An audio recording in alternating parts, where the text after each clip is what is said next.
नमस्कार साथियों, कैसे खोज सकते हैं आप अपने सभी समस्याओं का समाधान।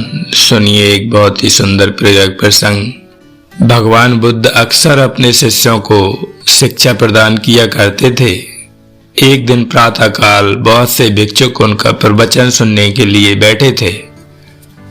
बुद्ध समय पर सभा में पहुंचे, पर आज शिष्य उन्हें देखकर चकित थे, क्योंकि आज पहली बार वे अपने हाथ में कुछ लेकर आए थे।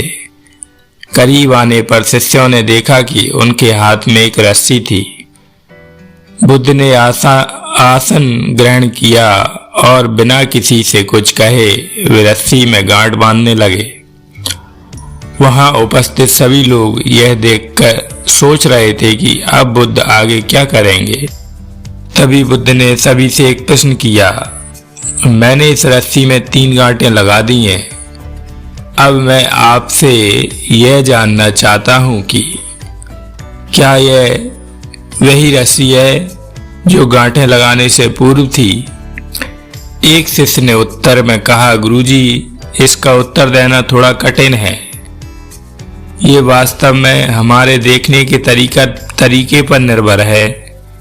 एक दृष्टिकोण से देखें तो रस्सी वही है, इसमें कोई बदलाव नहीं आया है। दूसरी तरह से देखें तो अब इसमें 3 गांठें लगी हुई हैं जो पहले नहीं थीं, अतः इसे बदला हुआ कह सकते हैं। पर यह बात भी ध्यान देने वाली है कि बाहर से देखने में भले ही यह बदली हुई प्रतीत हो, पर अंदर से तो यह वही है जो पहले थी। इसका बुनियादी स्वरूप अपरिवर्तित है, सत्य है। बुद्ध ने कहा, अब मैं इन गांठों को खोल देता हूं। यह कहकर बुद्ध रस्सी के दोनों सिरों को एक दूसरे से दूर खींचने लगे। उन्होंने पूछा, तुम्हें क्या लगता है, इस प्रकार इन्हें खींचने से क्या इन गांठों को खोला जा सकता है? नहीं, ऐसा करने से तो ये गांठें और भी कस जाएंगी और इन्हें खोलना और मुश्किल हो जाएगा। एक शिष्य ने शीघ्रता से उत्तर दिया। बुद्ध ने कहा, ठीक है, अब एक आखिरी प्रश्न बताओ, इन गांठों को खोलने के लिए हमें क्या करना होगा? शिष्य बोला, इसके लिए हमें इन गांठों को गौर से देखना होगा ताकि हम जान सकें कि इन्हें कैसे लगाया गया था, और फिर हम इन्हें खोलने का प्रयास कर सकते हैं। मैं यही तो सुनना चाहता था। मूल प्रश्न यही है कि जिस समस्या में तुम फंसे हो, वास्तव में उसका कारण क्या है? बिना कारण जाने निवारण असंभव है। मैं देखता हूं कि अधिकतर लोग बिना कारण जाने ही निवारण करना चाहते हैं। कोई मुझसे ये नहीं पूछता कि मुझे क्रोध क्यों आता है। लोग पूछते हैं कि मुझे अपने क्रोध का अंत कैसे करना चाहिए।